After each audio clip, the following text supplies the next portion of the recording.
जय माता की जय बजरंगबली। आपको हमारे चैनल शर्मा ऑफिशियल भक्ति में स्वागत है। आइए सुनते हैं अगन महीने में सारी मनोकामनाएं पूरी करने वाला माता अन्नपूर्णा की व्रत कथा। माता अन्नपूर्णा का 21 दिवसीय यह व्रत अत्यंत चमत्कारी फल देने वाला है। यह व्रत अगहन मार्गशीर्ष मास में शुक्ल पक्ष की प्रतिपदा से शुरू कर 21 दिनों तक किया जाता है। इस व्रत में अगर व्रत ना कर सके तो एक समय भोजन करके भी व्रत का पालन किया जा सकता है।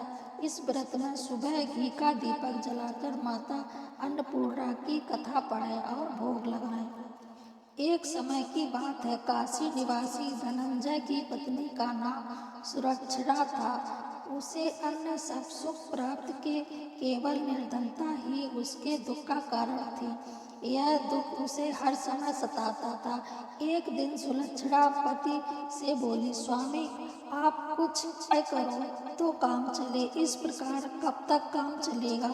सुलक्षणा की बात धनंजय के मन में बैठ गई और वह उसी समय विश्वनाथ शंकर जी को प्रसन्न करने के लिए बैठ गया और कहने लगा, हे देव, मुझे पूजा पाठ कुछ आता नहीं है, केवल तुम्हारे भरोसे बैठा हूँ। इतनी विनती करके वह 2 दिन तक भूखा प्यासा बैठा रहा। यह देखकर भगवान शंकर ने उसके कान में अन्नपूर्णा अन्नपूर्णा अन्नपूर्णा इस प्रकार 3 बार कहा।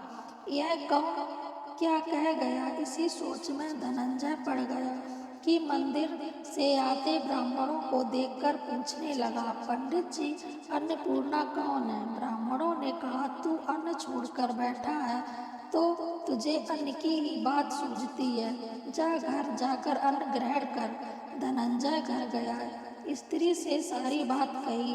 वह बोली, नाथ चिंता मत करो, स्वयं शंकर जी ने यह मंत्र दिया है, वे स्वयं ही खुलासा करेंगे, आप फिर जाकर उसकी आराधना करो। धनंजय फिर जैसा का तैसा पूजा में बैठ गया। रात्रि में शंकर जी ने आज्ञा दी, कहा तू पूरब दिशा में चला जा। वह अन्नपूर्णा का नाम जपता जाता और रास्ते में फल खाता, झरनों का पानी पीता जाता। इस तरह कितने ही दिन तक चलता गया। वहाँ उसे चांदी सी चमकती वन की शोभा देखने में आई। सुंदर सरोवर देखने में या उसके किनारे इतनी सी अप्सराएं झुंड लगाए बैठी थी। एक कथा कहती थी और सब माता अन्नपूर्णा का नाम बार बार जपती थी। यह अगन मास की उज्जैली रात्रि थी और आज से ही व्रत का ये आरंभ था। जिस शब्द की खोज करने वह निकला था वह उसे वहाँ सुनने को मिला। धनंजय ने उसके पास जाकर पूछा, हे देवियों, आप यह क्या करती हो। उस सबने कहा, हम सब माता अन्नपूर्णा का व्रत करते हैं। धनंजय ने पूछा, व्रत पूजा क्या होता है, यह किसी ने किया भी है, इसे कब किया जाता है, कैसा व्रत है, मैं और कैसी विधि है, मुझसे भी कहो। वे कहने लगे, इस व्रत को सब कोई कर सकते हैं। 21 दिन तक के लिए 21 गांठ का सूत लेना चाहिए। 21 दिन यदि ना बने तो एक दिन उपवास करें। यह भी ना बने तो केवल कथा सुनकर प्रसाद लें। निराहार रहकर कथा करें। कथा सुनने वाला कोई ना मिले तो पीपल के पत्तों को, सुपारी या धृत कुमारी वृक्ष को सामने कर, दीपक को साक्षी कर, सूर्य, गाय, तुलसी या महादेव के बिना कथा सुनाए मुख में दाना ना डालें। यदि भूल से कुछ पड़ जाए तो एक दिवस फिर उपवास करें। व्रत के दिन क्रोध ना करें और झूठ ना बोलें। धनंजय बोला, इस व्रत के करने से क्या होगा। वे कहने लगे, इसके करने से अंधों को नेत्र मिलेंगे, लूलों को हाथ मिलेंगे, निर्धन को घर धन आए, बांझी को संतान मिले, मूर्ख को विद्या आए। जो जिस कामना से व्रत करे माँ उसकी इच्छा पूरी करती है। वह कहने लगा, बहनों मेरे भी धन नहीं है, विद्या नहीं है, कुछ भी तो नहीं है, मैं तो दुखिया ब्राह्मण हूँ, मुझे इस व्रत का सूत दोगी। हाँ भाई, तेरा कल्याण हो, तुझे देंगे। ये इस व्रत का मंगल सूत्र ले। धनंजय ने व्रत किया। व्रत पूरा हुआ तभी सरोवर में से 21 खंड की स्वर्ण सीढ़ी वाला हीरा मोती जड़ी हुई प्रकट हुई। धनंजय जय अन्नपूर्णा अन्नपूर्णा कहता जाता था।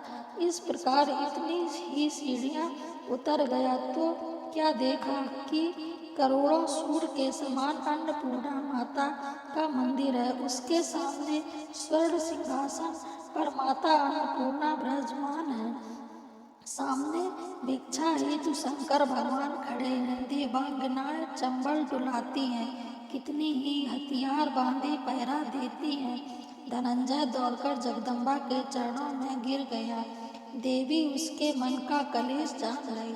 धनंजय कहने लगा, माता आप तो अंतर्यामी हो, आपको हमारी दशा क्या बताऊं। माता बोली, मेरा व्रत किया है, जहाँ संसार तेरा सत्कार करेगा। माता ने धनंजय की जिह्वा पर बीज मंत्र लिख दिया। अब तो उसके रोम रोम में विद्या प्रकट हो गई। इतने में क्या देखा है कि वह काशी विश्वनाथ के मंदिर में खड़ा है। माँ का वरदान ले धनंजय घर आया। सुलक्षणा से सब बात कही। माता जी की कृपा से उसके घर में संपत्ति उमड़ने लगी। छोटा सा घर बहुत बड़ा गिना जाने लगा। जैसे शहद के छत्ते में मक्खियाँ जमा होती हैं, उसी प्रकार अनेक सगे संबंधी आकर उसकी बड़ाई करने लगे। कहने लगे, इतना धन और इतना बड़ा घर, सुंदर संतान नहीं तो इस कमाई का कौन भोग करेगा। सुलक्षणा से संतान नहीं है, इसलिए तुम दूसरा विवाह करो। इच्छा न होते हुए भी धनंजय को दूसरा विवाह करना पड़ा और सती सुलक्षणा को सौत का दुख उठाना पड़ा। इस प्रकार दिन बीतते गए। फिर अगहन मास आया। बंधन से बंधे पति से सुलक्षणा ने कहलाया कि हम व्रत के प्रभाव से सुखी हुए हैं, इस कारण यह व्रत छोड़ना नहीं चाहिए। यह माता जी का प्रताप है जो हम इतने संपन्न और सुखी हैं। सुलक्षणा की बात सुन धनंजय उसके यहाँ आया और व्रत में बैठ गया। नई बहू को इस व्रत की खबर नहीं थी। वह धनंजय के आने की राह देख रही थी। दिन बीतते गए और व्रत पूर्ण होने में 3 दिवस बाकी थे कि नई बहू को खबर पड़ी। उसके मन में ईर्ष्या की ज्वाला दहक रही थी। सुलक्षणा के घर आ पहुंची और उसने वहां भगदड़ मचा दी। वह धनंजय को अपने साथ ले गई। घर में धनंजय को थोड़ी देर के लिए निद्रा में आ दबाया। उसी समय नई बहू ने उसका व्रत का सूत्र तोड़कर आग में फेंक दिया। अब तो माता जी का कोप जाग गया। घर में अकस्मात आग लग गई। सब कुछ जलकर राख हो गया। सुलक्षणा जान गई और पति को फिर अपने घर ले आई। नई बहू उठकर पिता के घर जा बैठी। पति को परमेश्वर मानने वाली सुलक्षणा बोली, नाथ घबराना नहीं, माता जी की कृपा अलौकिक है। पुत्र को पुत्र हो सकता है पर माता को माता नहीं होती। अब आप श्रद्धा और भक्ति से आराधना शुरू करो, वे जरूर हमारा कल्याण करेंगे। धनंजय फिर माता के पीछे पड़ गया। फिर वही सरोवर सीढ़ी प्रकट हुई। उसमें माँ अन्नपूर्णा कहकर वह उतर गया। वहाँ जा माता जी के चरणों में रुदन करने लगा। माता प्रसन्न होकर बोली, यह मेरी स्वर्ण की मूर्ति ले, उसकी पूजा करना, तू फिर सुखी हो जाएगा। जा, तुझे मेरा आशीर्वाद है। तेरी स्त्री सुलक्षणा ने श्रद्धा से मेरा व्रत किया है, उसे मैंने पुत्र दिया है। धनंजय ने आंखें खोली तो खुद को काशी विश्वनाथ के मंदिर में खड़ा पाया। वहां से फिर उसी प्रकार घर को वापस आया। इधर सुलक्षणा के दिन चढ़े और महीने पूरे होते ही पुत्र का जन्म हुआ। गांव में आश्चर्य की लहर दौड़ गई। मान्यता जानने लगा। इस प्रकार उसी गांव के निसंतान सेठ के पुत्र होने पर उसने माता अन्नपूर्णा का मंदिर बनवाया।